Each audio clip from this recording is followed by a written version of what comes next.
브리핑 새롭게 시작하겠습니다. 북한과 미국이 연일 상대를 겨냥해서 초강경 발언들 쏟아내고 있습니다. 특히 북한에서는 화성 12형 미사일 4발로 괌을 포위 사격하겠다는 구체적인 공격 계획까지 언급했는데요. 그 이후에 북한의 조선중앙텔레비전, 북한의 매체들은 대규모 군중 집회, 군인 집회 소식을 연달아 보도하고 있습니다. 자원 입대하겠다는 북한 청년들도 줄을 서고 있다. 이런 기사까지 북한 매체들 쓰고 있습니다.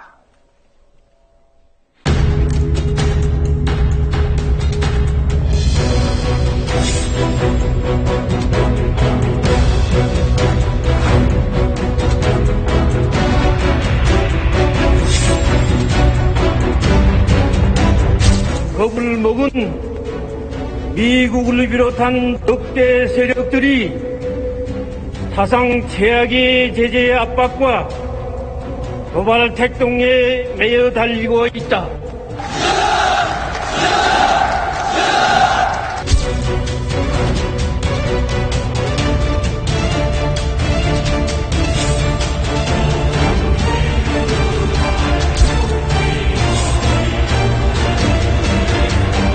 우리 인민 앞에 저지른 죄악을 1100배로 결산하고야 말 것입니다.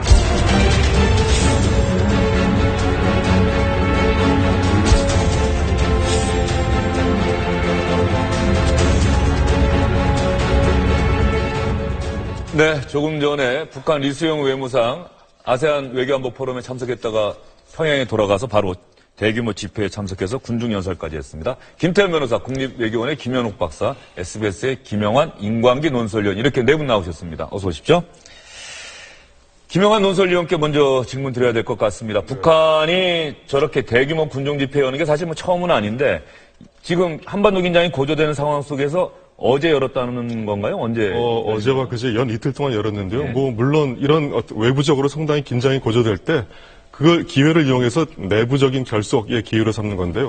일단 그저께는 이제 평양에서 김일성 광장에서 10만 명이 군중이 모인 그 10만 군중 대회를 열었습니다. 여기서는 북한에 대한 안보리 제재 결의를 규탄하는 내용이 이제 주된 것이었고요. 북한 사람들은 전면 배격한다는 표현을 쓰는군요. 그렇죠. 네. 지금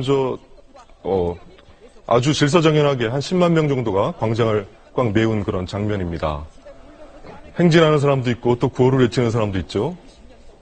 붉은색 바탕에 천에 흰색 글씨로 미국과 적대 세력들이 조작하면 뭐 이런 글귀를 들고서 행군을 하고 있습니다. 이게 이제 북한에서 정부 성명을 낸 다음에 그 다음 날 평양에서 연 대중 집회, 군중 집회입니다. 그리고 그 다음 날 평양에 또 전쟁 승리 기념탑이 있는데 거기에서 군인 집회를 열었거든요. 네, 바로 이 장면입니다. 이거는 이제 군인들이 모인 북한의 인민 무력성 주체 군인 집회인데 여기서도 상당히 유엔 안보리를 규탄하면서 대내적으로 굉장히 어떤 자기네들이 한번 해보겠다 이런 결의를 다지는 그런 집회입니다. 그래서 북한에서는 대외적으로 이제 미국에 대해서 괌에 포위 공격을 하겠다는 그런 으름장을 놓으면서 한편으로는 그 기회를 이용해서 대내적으로 김정은 정권을 확고하게 하는 그런 체제 결속용 그런 집회를 열고 있는 겁니다. 예, 그러면 이 대규모 군중 집회에서 북한의 고위층 인사들이 과연 어떤 발언을 했는지, 그래서 북한 군중들을 자극하고 있는지 여러분께 한번 들려드리겠습니다. 겁을 먹은 미국을 비롯한 적대 세력들이 사상 최악의 제재 압박과 도발 택동에 매여 달리고 있다. 유엔 안전보장리사의 반공화국 제재 결의를 우리 공화국의 자주권에 대한 난폭한 침해로 준열히 단죄 규탄하며 전면 배격한다.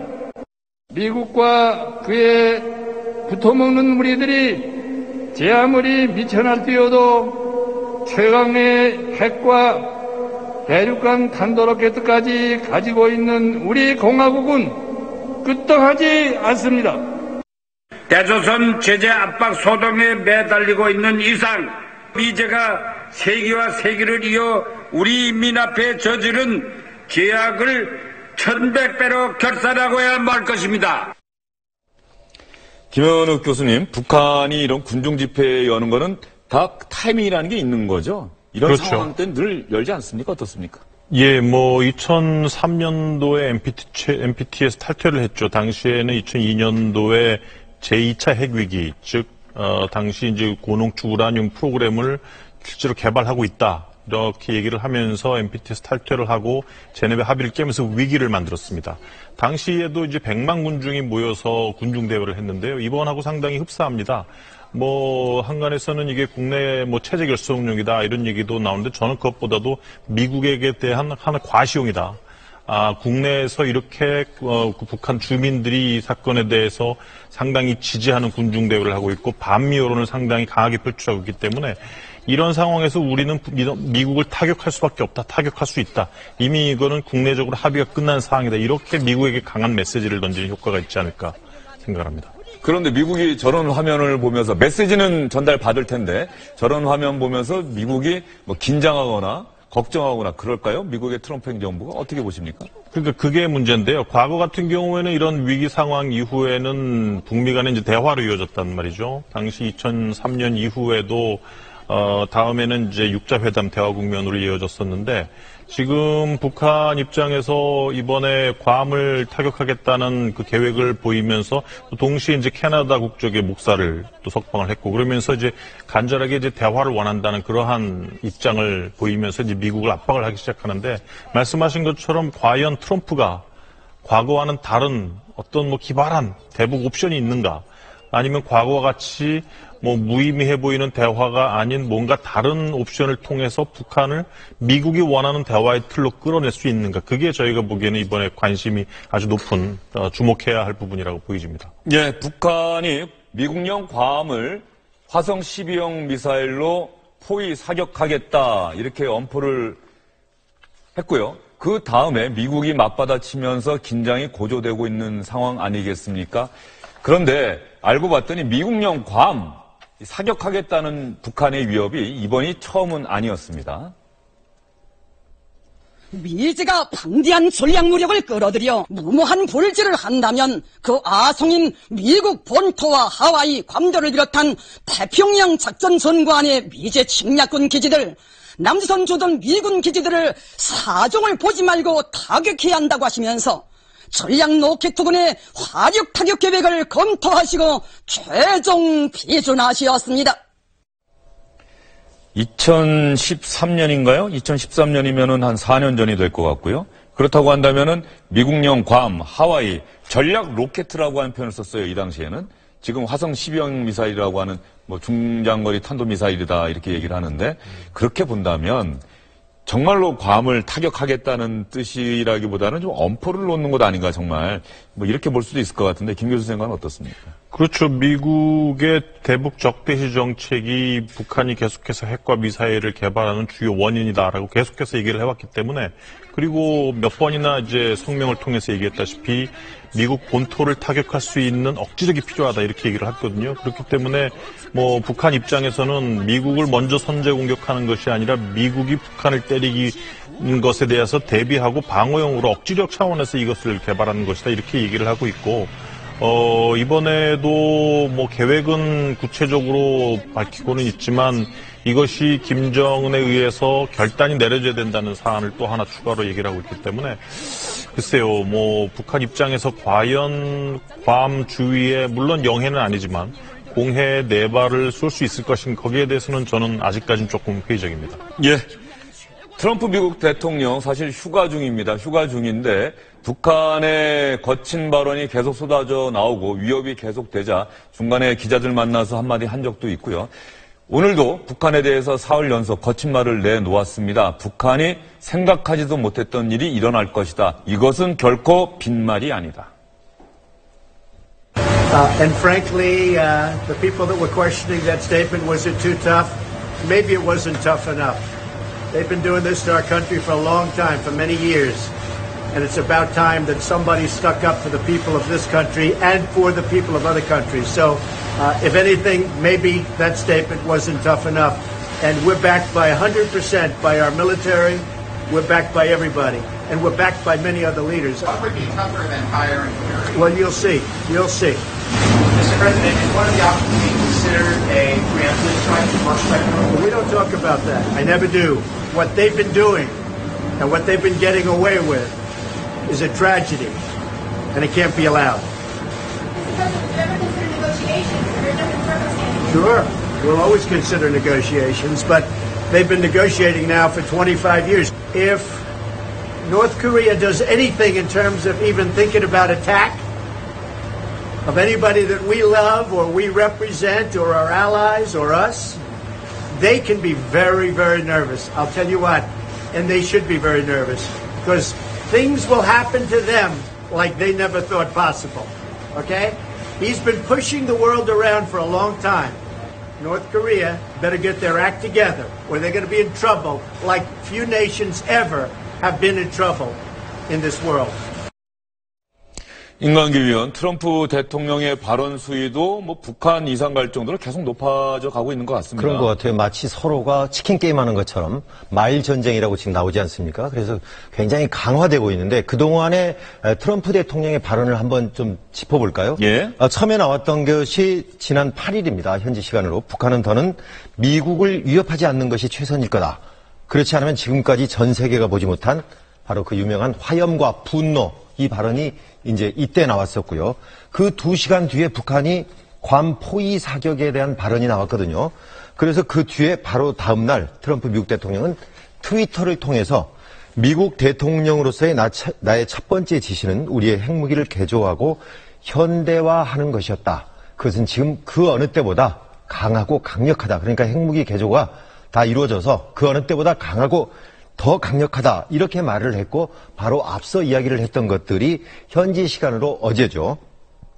휴가지인 뉴저지주 트럼프 내셔널 골프클럽에서 긴급 안보 브리핑을 갖고 직후에 있는 기자회견에서 북한은 정신을 차리는 게 좋을 거다. 그렇지 않으면 세계 어느 나라도 겪어보지 못한 고통에 빠지게 될 것이다. 이렇게 이야기를 하면서 화염과 분노는 빈말이 아니고 진실된 발언이다. 이렇게 강한 어쩌로 이야기를 해서 쭉 보면은 이 발언 수위가 점차 더 강해지고 있다. 이렇게 볼 수 있을 것 같습니다. 그런데 여기서 발언 수위는 센데 네. 대북 선제 타격에 대해서는 그것은 아직 생각하지 않고 있다라고 또 선을 긋기도 했어요. 그렇습니다. 북과의 협상은 항상 고려하고 있고 그러나 그들은 25년째 협상 중이다. 그래서 그러면 선제 타격 옵션도 그대로 갖고 있느냐, 방안도 검토 중이냐 이렇게 질문하니까 우리는 그런 이야기는 결코 말로 하지 않는다. 우리는 넉 달 후 모술에 차들어갈 것이다. 뭐 이런 식으로 얘기하는 다른 행정과는 다르다면서 무슨 일이 벌어질지 두고 보면 알 것이다. 자, 이런 이야기를 쭉 보면 강한 발언 속에서도 극적인 협상 가능성은 열어놓고 있다. 이렇게 해석을 할 수 있을 것 같습니다. 원래 대치가 격렬해지면 격렬해질수록 그만큼 대화의 가능성도 커지고 있다. 북한과 미국의 역대 대화가 반증해주고 있는 사실 아닙니까? 예, 그렇죠. 항상 북한은 대화로 대화를 이끌어나기 위해서 항상 그 위기를 증폭을 시키고 그 위기 다음에 항상 이제 대화로 이끌어갔죠. 그래서 뭐 1차 핵 위기 이후에 NPT 탈퇴하고 제네바 합의를 이끌어 것이나 아까 말씀드렸던 것처럼 고농축 우라늄 제2차 핵 위기 이후에 또 NPT를 탈퇴를 하고 육자회담으로 갔던 것이나 이러한 것이 이제 북한이 계속돼서 반복되는 그러한 대화의 패턴이고요. 그렇기 때문에 이제 미국도 잘 압니다. 북한의 어떤 스타일이 북한이 이제 대화로 위기를 대화로 바꾸는 대화 국면으로 바꿔왔든지 그걸 잘 알고 있기 때문에 지금 미국에서는 이렇게 북한이 잘못된 행동을 하면서 대화로 가려고 하는 이러한 잘못된 행동에 대해서 즉 북한이 잘못된 행동을 멈추는 것에 대해서 과연 미국이 보상을 해줘야 되는 것이냐 하는 그러한 입장을 갖고 있고 그래서 이번에 트럼프 대통령이 지금 이번 북한의 위기, 증폭 이러한 것에 대해서 어떻게 대처를 해야 할지 한번 좀 두고 봐야 될 것 같습니다. 예, 저는 1994년 1차 북핵 위기 때 생각이 나요. 그때도 아마 한 달 이상 갈 정도로 김영환 논설위원도 아마 기억하실 것 같은데 한 달 이상 갈 정도로 매일 북한의 핵 위기가 연일 톱뉴스, 아침 뉴스에서도 톱뉴스, 저녁 뉴스에서도 톱뉴스 이렇게 갔거든요. 그런데 그것이 제네바에서 아주 그야말로 전격적으로 북한과 미국이 만나서 핵 합의를 이끌어내고 2004년 NPT도 조금 전에 말씀하신 것처럼 마찬가지 상황이고 말이죠. 네. 그래서 현 상황을 대단히 긴장해서 지켜봐야 될 건 당연하지만 그렇다고 해서 북한과 미국이 또 뭐 남과 북이 대화의 문이 완전히 닫혔다 이렇게 또 봐서는 안 되는 거 아닌가 싶어서 그 질문 좀 드렸던 거예요. 예, 아마 지금 우리가 모르는 북미 간의 물밑 대화가 진행이 되고 있을지도 모르고요. 그 물밑 대화를 통해서 이 긴장 국면을 어떻게 대화 국면으로 바꿔야 되는지, 가장 문제는 미국과 북한이 대화에 대한 목적이 다르다는 건데 그 목적을 하나로 공동화해 나가는 그러한 작업이 아마 지금 어쩌면은 진행 중에 있을지도 모릅니다. 예. 트럼프 미국 대통령의 발언 보면서 많은 한국 분들이 걱정하는 게, 김태현 변호사, 트럼프 대통령 예측 불가다. 어떤 선택을 할지를 누구도 예측할 수가 없다. 요즘 더구나 지지도도 안 좋고 러시아 스캔들도 있고 이런 상황에서 전격적으로 뭐 북한 먼저 예방 전쟁을 명분으로 해서 타격하는 거 아니냐 이런 걱정을 하고 계시는데. 미국 내에서도 물론 저 오바마 행정부 쪽에 있는 분들이긴 하지만은 트럼프 대통령 행정부에 있는 사람들과 다른 목소리 점점 이제 커지고 있다면서요?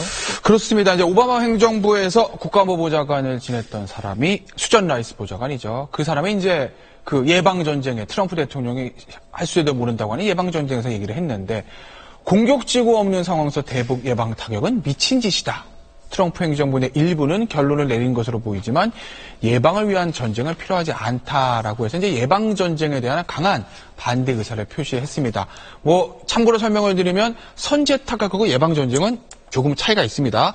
선제 타격이라는 것은 핵미사일 발사 징후가 있을 때 그 공격을 막기 위해서 타격을 하는 국제법상 허용되는 것인데, 예방전쟁은 그게 아니지 않습니까? 그래서 국제법상 허용되느냐, 그런 논의도 있기 때문에 지금 예방전쟁에 대해서 수전 라이스 보좌관도 강한 불만의 어떤 표시를 했는데, 그런데 그 발언 중에 트럼프 행정부의 일부는 결론을 내린 것으로 보이지만 과연 이것이 무엇을 의미하는지 저는 사실 개인적으로 좀 궁금증을 가지고 있습니다. 이 부분에 대해서. 예. 수전 라이스 전 보좌관, 그리고 존 케리 전 미국 국무장관, 오바마 대통령 임기 후반기에 국무장관을 지낸 존 케리 전 상원의원, 어떤 이야기 했는지 한번 또 여러분께 들려드릴게요. I think that terminology is concerning because it kind of pushes people into corners, into boxes, and while it may be a legitimate point of view or an impression someone has, it is important for diplomacy to work this. What the president is doing is sending a strong message to North Korea in language that Kim Jong-un would understand, because he doesn't seem to understand diplomatic language. The United States is on the same page. Whether it's the White House, the State Department, the Department of Defense, we are speaking with one voice. 존 케리 전 국무장관은 어쨌든 민주당 소속이니까 틸러슨 국무장관 국무부 대변인의 이야기는 또 어떻게 들어야 될까요? 우리는 혼선이다 이런 표현도 일부 사용을 했거든요. 미국 행정부에서 혼선이 빚어지고 있다. 김 교수님 어떻게 보십니까? 혼선이 일부 있는 거는 맞습니다. 제가 미국에 자주 가는 편인데 갈 때마다 트럼프 행정부의 대북 정책은 현재 강하게 북한을 제재한다 이외에는 아무것도 없다.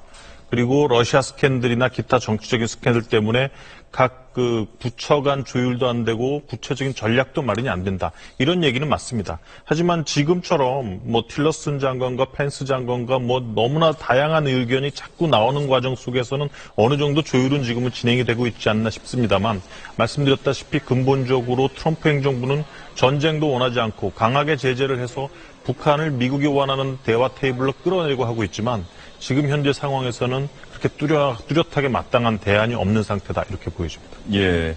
그러면 최근 북한과 미국이 연일 서로를 향해서 강경한 발언 쏟아내면서 한반도 위기 고조되고 있고, 그러면 이것이 우리 경제에 또 세계 경제에 관련된 나라들의 경제에 어떤 영향을 미칠지 한번 간단히 살펴보도록 하겠습니다. 임광규 논설위원. 네. 일단 그렇게 본다고 한다면 주식시장을 봐야 되는 거 아니겠어요? 그렇습니다. 세계 전체가 경제가 어떠냐를 보기는 쉽지 않거든요. 근데 숫자로 나오는 것이 이제 증시란 말이에요. 그 발언 이후에 보면은 트럼프가 화염과 분노 발언을 한 것이 현지 시간으로 8일이란 말이에요. 예. 근데 그 이후에 세계 증시가 일제히 휘청거리고 있습니다. 지금 표에 나온 것이 다우지수, 니케이, 코스피 이제 대표적인 지수들이 나오고 있는데, 다우지수가 지금 가운데 있는 날짜들 보십시오. 8월 8일이죠. 8월 8일과 8월 9일. 이때를 보고 어젯밤에 보면 204포인트 다우지수가 무려 0.93%포인트가 떨어졌습니다. 그래서 굉장히 폭락을 했고요. 나스닥 지수 역시 135포인트가 떨어져서 마이너스 2.13%가 내려갔습니다. 일본 니케이 지수도 큰 폭으로 내려가지고 어제 같은 경우는 1.29%가 떨어졌고요. 코스피 지수는 첫날은 우리가 별로 영향을 안 받았어요. 그래서 미국의 월스트리트 저널이 한국인들은 놀랄 만큼 평온하다. 증시 저가 매수를 기회로 인식하고 있다 할 정도로 그랬었는데 어제부터 많이 떨어졌고요. 지금 이제 주식이 마감을 하려고 그러면 증시 마감하려고 그러면 한 5분여 남았는데 지금 들여다보니까 코스피가 39포인트, 1.68%가 떨어졌고요. 예. 코스닥이 12포인트. 그래서 2.02%가 크게 떨어졌고 중국 증시 역시 상해라든가 홍콩 그리고 베트남 이런 데들도 일제히 이 발언 이후에 지금 계속 크게 휘청거리고 있는 상황입니다. 어쨌든 간에 영향을 미치고 있는 것으로 봐야 된다. 그런 말씀이시죠? 그렇습니다. 전체적으로 굉장히 불안하게 보고 있고 이것이 세계 경제에 이런 상태가 계속한다면 좋지 않은 시그널이다라는 것을 증시는 지금 그렇게 해석을 하고 있는 거죠. 김현욱 교수님. 사실 한반도 안보 위기 상황이다라고 하는 표현, 이 표현 자체는 좀 틀린 것 같지는 않습니다. 북한과 미국이 연일해서 강경 발언 쏟아내고 있고 그래서 정말로 그 미사일이 막 날아다니는 것 아니냐 이런 걱정들을 많이 하고 계시는데 이런 상황에서 우리 대한민국에 살고 계시는 분들 지나치게 평온하다, 놀라울 정도로 평온하다고 미국 언론들은 또 깜짝 놀라고 있는데 교수님 어떻게 생각하세요?